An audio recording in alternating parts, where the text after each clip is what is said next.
ನೋಡಿ ಎಲ್ಲದು ನಾನು ಪೇಪರಲ್ಲಿ ಅದನ್ನು ಗಮನಿಸಿದೆ. ಸಾಮಾನ್ಯವಾಗಿ ಟೆಂಪಲ್ಗಳನ್ನ ಆಗಾಗ ಕ್ಲೀನ್ ಮಾಡ್ತಾ ಇರ್ತಾರೆ, ಬೆಳಗ್ಗೆ ಒಂದು ಸತಿ ಸಾಯಂಕಾಲ ಮಾಡ್ತಾರೆ. ಅದೇನು ಉದ್ದೇಶ ಅನ್ನೋದು ನಾನು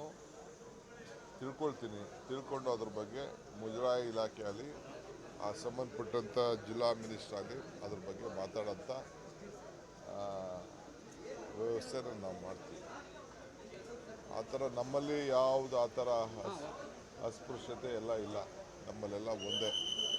ನಾವೆಲ್ಲರಿಗೂ ಕೂಡ ಗೌರವದಿಂದ ಮಾನವೀಯತೆಯಿಂದ ಎಲ್ಲ ಧರ್ಮದವ್ರಿಗೂ ದೇವಸ್ಥಾನದಲ್ಲಿ ಅವಕಾಶವನ್ನು ನಾವು ಕೊಡ್ತೀವಿ.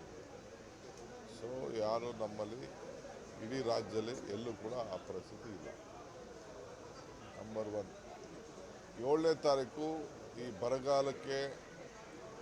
ಬರಗಾಲದಿಂದ ನಮ್ಮ ರಾಜ್ಯಕ್ಕೆ ಕೇಂದ್ರ ಸರ್ಕಾರ ಮಾಡ್ತಾ ಇರೋಂಥ ಒಂದು ಅನ್ಯಾಯ ಮತ್ತು ಬಜೆಟ್ನಿಂದ ನಮಗೆ ಹಣ ಬರದೇ ಇರೋದು, ಹಿಂದೆ ಬಜೆಟ್ನಿಂದ ಏನು ಅನೌನ್ಸ್ ಮಾಡಿದ್ರು ಅದು ಕೂಡ ನಮಗೆ ಬರದೇ ಒಂದು ಏನು ನಮಗೆ ತಾರತಮ್ಯ ಆಗ್ತಾಯಿದೆ. ಅದರ ವಿರುದ್ಧ ಮೊದಲನೇ ಬಾರಿಗೆ ಇಡೀ ಸರ್ಕಾರ, ನಾವೆಲ್ಲ ಮಂತ್ರಿಗಳು, MLAಗಳು, ಚೀಫ್ ಮಿನಿಸ್ಟರ್ ಮುಖಂಡತ್ವದಲ್ಲಿ ನಾವೆಲ್ಲ ಹೋಗಿ ದೆಹಲಿಯಲ್ಲಿ ಹೋರಾಟ ಮಾಡಬೇಕು ಅಂತ ತೀರ್ಮಾನ ಮಾಡಿದ್ದೇವೆ.